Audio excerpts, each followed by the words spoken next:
Hello, welcome back. My name is Alyssa, and today I have for you not a first impressions, but an early impressions of the Rogue palette from Fantasy Cosmetica. I'm going to show you a couple looks and just talk about my initial thoughts of the shadows in here. So if that sounds interesting, then please keep watching.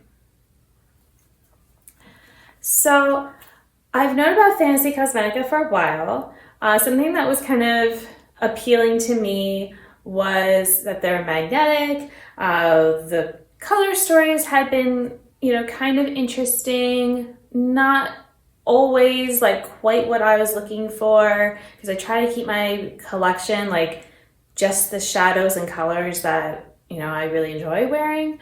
So, but this was a palette that I had been thinking of.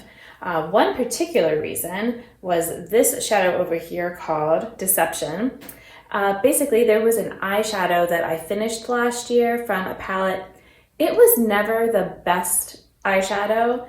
I know how it was supposed to look, like I know the shifts it was going for, and from what I could tell online with the swatches of this shade, it kind of looked like that one, but maybe amped up, and sure enough, it is. So it's got like a darker base to it. It's got, I know I'm going to talk about all the shadows, but this was a big reason I wanted it. It has purple with blue, but then this one also has like a little bit of maybe teal or green kind of with it as well, which, just makes it a little bit more interesting even. So I'm like, yes, I can finally have the better shade of that one. And I have missed it. Like it was one I enjoyed. I was a little sad to finish it, but not fully just because I knew it wasn't amazing. So, this definitely fills that little hole I had. And then the other shadows also that were shimmery looked interesting. But then I'm like, well, I don't know if I care about the mattes as much in this palette. And when I was seeing different swatches and I was hearing people talk about the formula, I'm like, I don't know if this is for me. I hadn't tried anything from them. So yeah, most excited about the shimmers. They do have the option of just buying the shades individually. I think when I looked though, there might have been at least one that was sold out of the shimmers to buy it as an individual. But on top of that, they would be $10 each, which fair enough, these are all special shifty shadows, so that makes sense, based on how other brands are priced. I mean, some might be cheaper, but it's a small brand, but fine. The whole palette itself was going to be, a little cheaper than that. So I'm like, I may as well just get this. And actually, I just realized this was supposed to be a factory second palette, because that was also how I got like a slight discount, on top of the other discount. But I didn't even think to look. I don't know what's messed up, because to me, like it came and it looked, beautiful and fine, and I'm sure there's something, but yeah, I don't know. Like I'm like, maybe the cardboard here is like bent a little funny. Is that enough for it to count as that? I don't know. So I will say, for one, if you're doing this factory second, I can't say for all of them because I'm sure they're different, but this certainly looks completely fine. I forgot that I had gotten that. So, like I said, there's like a little bit of this part being uneven, so maybe that's what they're talking about for this one, but not sure. I will have swatches on the screen of the shadows, but yeah, let me go ahead and talk about them, because like I said, I have used all the shadows in here multiple times now, so this isn't a first impressions. The first look I did, I actually used all of the mattes just because I wanted to see what would happen, like have all these different colors and then putting a shifty shade on top. So, I did this closer to like the inner corner, and then I'd had some purple. I ended up doing the green, the outer. One of the reasons I wasn't sure about this palette also was because when I was looking, a lot of times the dark blue here, although it's not really dark blue, so that's what I'm here to tell you. It looked like a really dark blue, basically black, and then you have black, and I'm like, ooh, that seems like a waste. It really is more of a dark teal, but blue, like it looks like the color, okay? It doesn't look just like some dark smudge, like when you put it on, it has that color.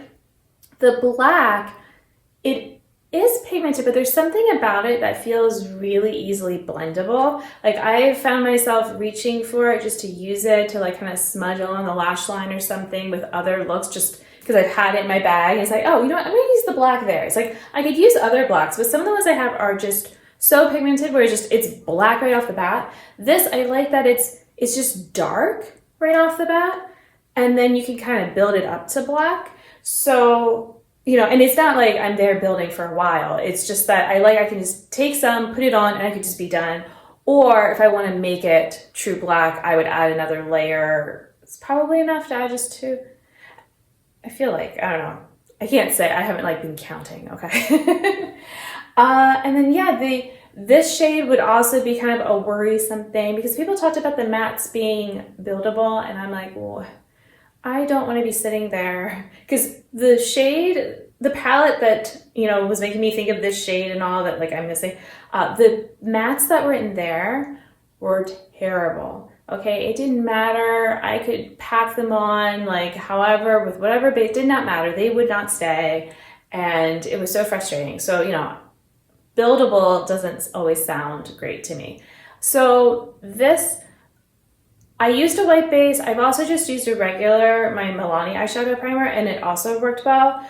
And it's not, I would say it looks a little grungier on me than this, but some of that could just be my skin color, you know, and how it's interacting with it. But I will say that like, I'm getting that color, like I'm getting a color. It's not that it's patchy or there's not a lot of, you know, enough pigment to it. I feel like there's enough pigment to get the look. And I think you'll see that in the picture, like when I used it. And then for these other shades, I would definitely say these two are my favorites, okay?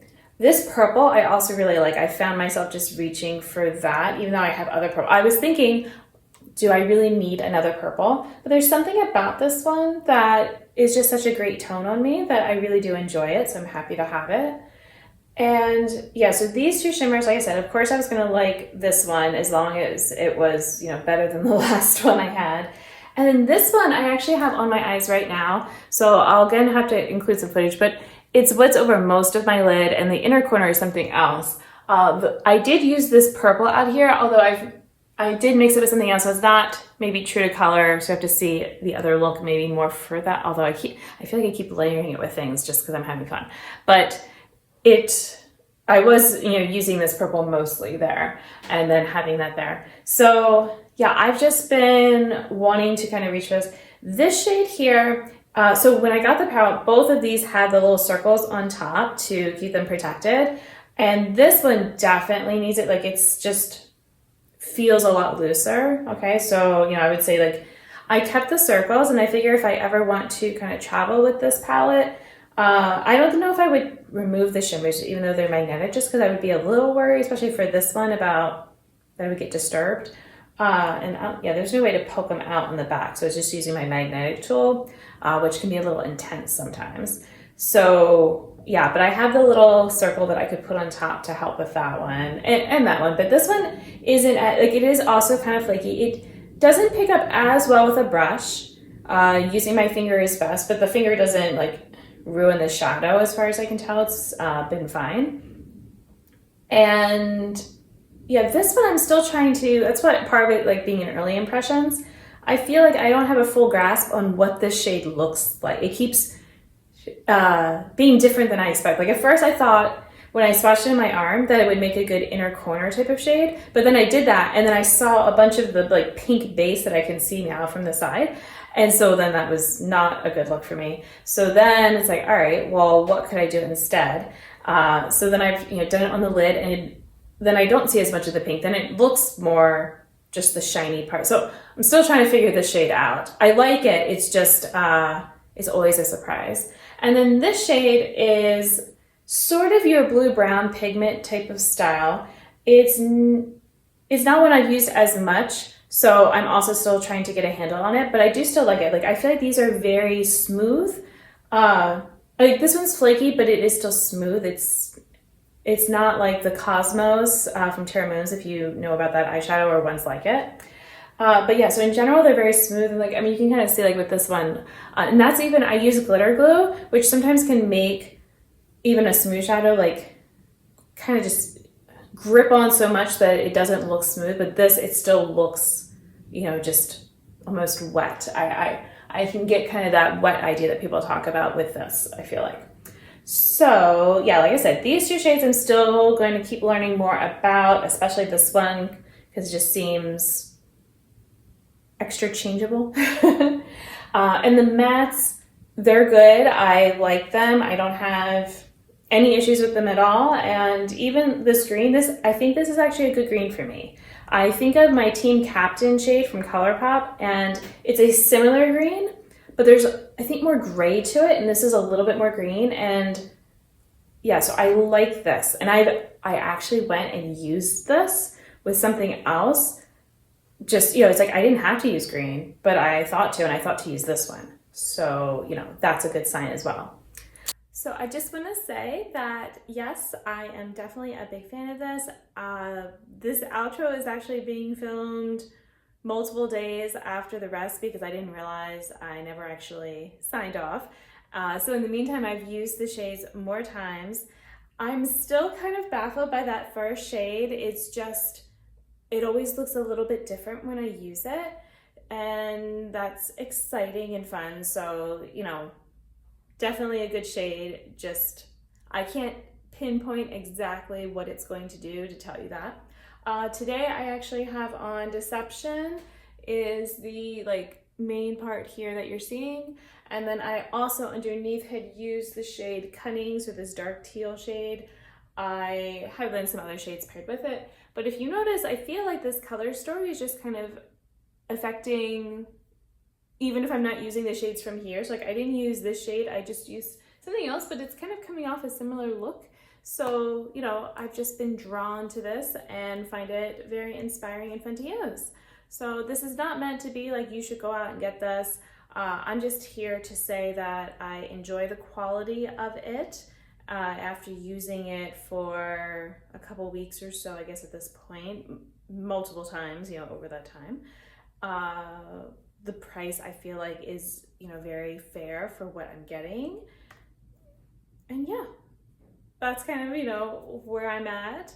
You know, and if this color story isn't appealing to you, then maybe one of their other color stories is, so, you know, you could look at that. But I guess my only thing is, they've talked about because of the tariffs and all that stuff, I'm not sure, you know, how pricing is going to go, how long they can stay around if all that stuff happens. So just kind of be aware.